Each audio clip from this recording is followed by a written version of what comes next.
In this tutorial, we are diving into Greek mythology, so be careful not to look into my eyes.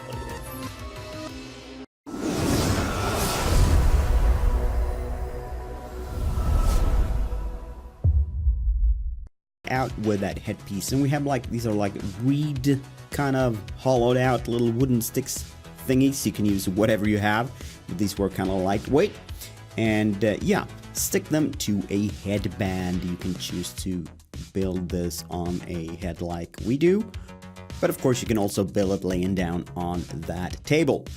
Little glue strip there to keep them together at the base, and then we glue more of these onto the headband.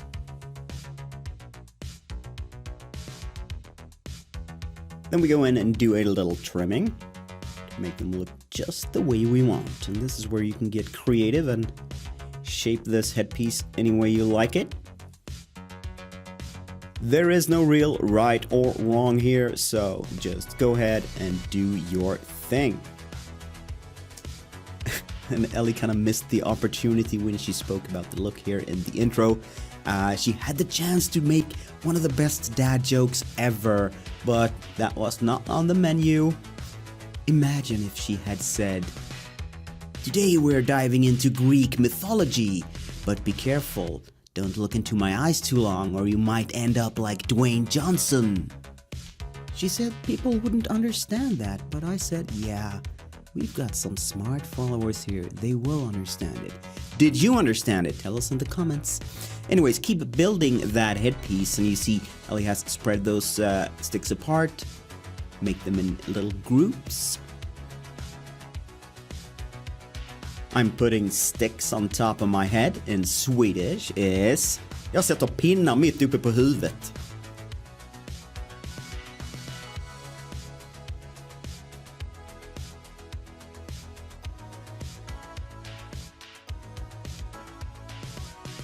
Done and done. Time for a little golden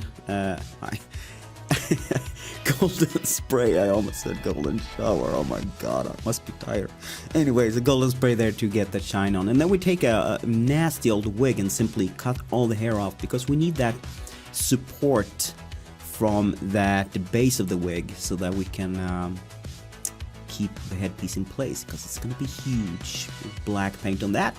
And then we take these foam sheet pieces, cut them out in strips, and simply glue them straight on, creating that new snaky-like hair. This process actually takes a while, and this whole look we've been working on for quite a while. We did a little this week, a little next week, and yeah, so that's why it took so long to create. But anyway, a little black spray there and we are good to go. And what we're doing now is simply to curl these up, make them little snake-like in the shape. And this is, you know, there is again no right or wrong here, just twirly, snaky looking shapes back there, and yeah.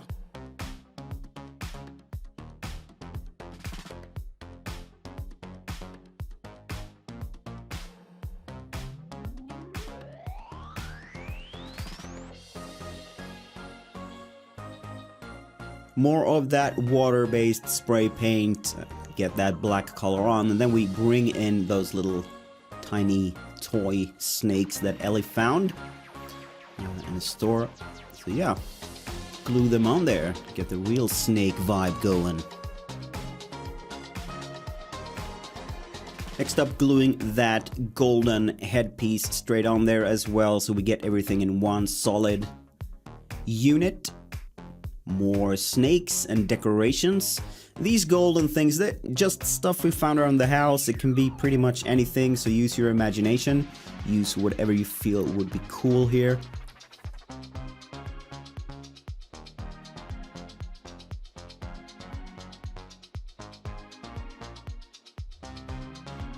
And since we are on the topic of Medusa here, if you could turn one thing in the world into stone, what would that be? Would it be a person, or would it be a flying pig, or what would you turn into stone if you could? Tell us in the comments.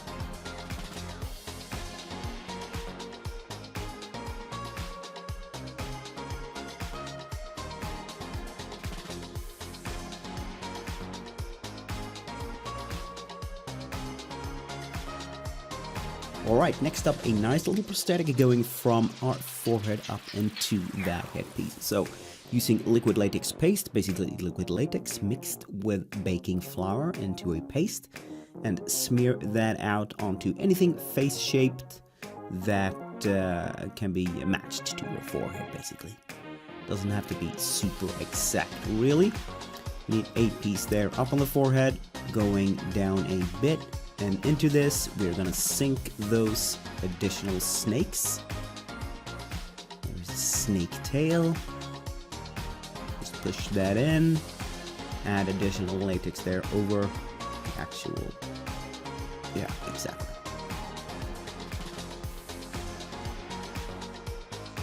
And again, add as many as you like. Or maybe you don't even want them there, but it looks cool. Kind of makes the face go into snakes. So yeah, we thought it looked pretty awesome. So there you go. We also create these for the cheekbones. So after we run this in the micro a few seconds to make it solid, we go for the cheekbones. There we go. Do the same thing right there.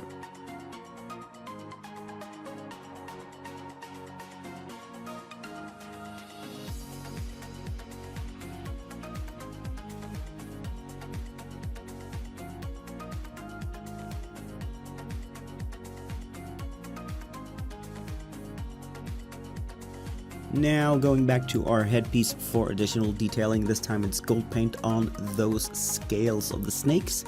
Need them to pop a little bit more and to match the headpiece in general, so yeah. And with the gold paint, just tiny light strokes there to highlight some of those scales. And it's gonna look pretty cool. And of course the same thing right there on the prosthetic, putting that shine on those snakes.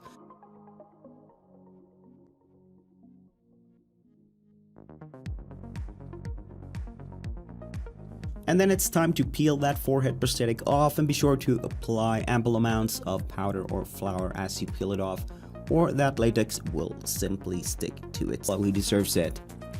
Application, of course, requires us to remove, I shouldn't say remove, but at least get rid of temporarily all that hair. So tuck it in, tuck it away, and bring out your awesome headpiece. And put that straight on to that, yeah, right, right about there, looking good. Maybe adjust it a bit, yeah. And then it's time for a 3-stage brow hiding process, beginning with a bit of glue stick there. Align those brows, and then we go in with an orange concealer to cancel out the colors of those brows. And on top of that, we go in with a foundation. The clip with the concealer application was lost, so we went straight to that foundation clip here in the tutorial. But yeah, use all three. And then we head on to merge that headpiece into our little forehead. Adding a little black faded line there using a black hairspray color. And head on to apply Prosaid to attach our prosthetic. And this, of course, will work with any kind of skin adhesive that you have access to. Alright, so put it on there. Go over the edges there with additional Prosaid, and then heading on to the cheekbones.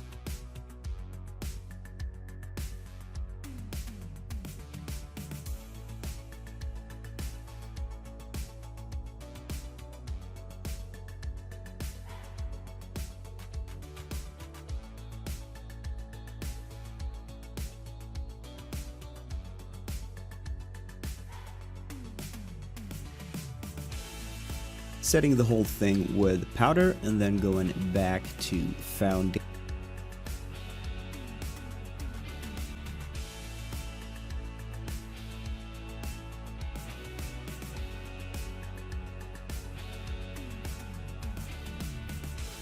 For the shading, we are going with a rusty kind of tone. It's gonna look good. We're gonna mix that in with additional black later on.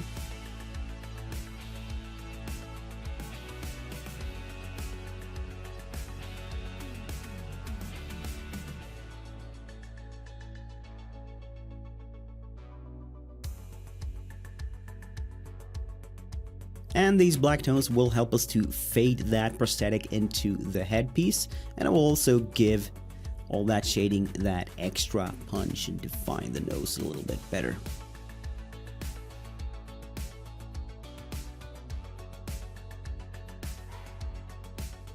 To enhance the snake theme, we go in and add a little scales on various patches on the face.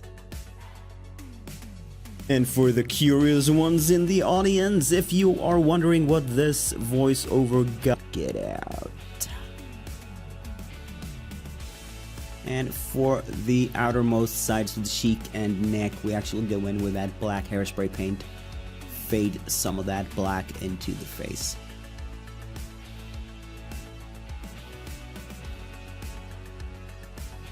Then we're going to switch to gold again to connect our face a little bit more to the actual headpiece by adding randomly placed little gold spots there in those scales.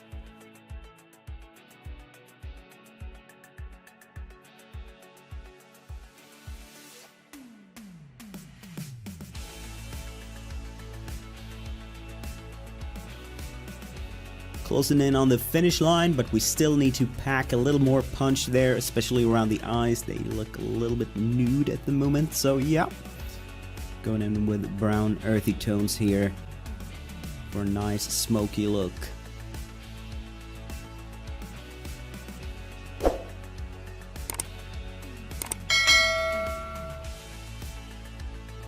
And again, bringing in that black to increase that punch and impact.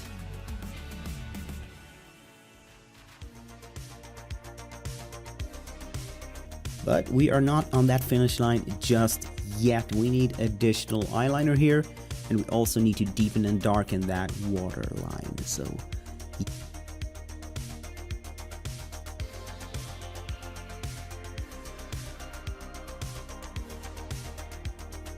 for an extravagant look like this, we cannot forget the brows, so throw them in there, those falsies.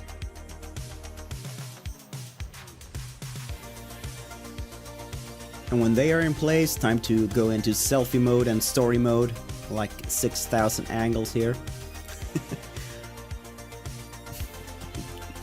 And anywho, tears. Tears are good, especially if they're black, so basic watercolor with a lot of water makes it run down our cheek. Look at that. Perfect.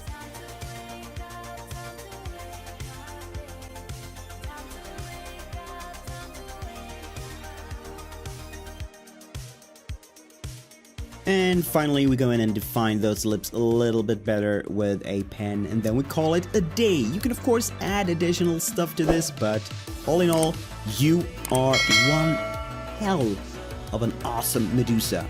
Don't you think so? We think this look came out super cool, even if it's not a lot of makeup. It's a lot of, like we say in Sweden, pyssel. But yeah, this looks awesome.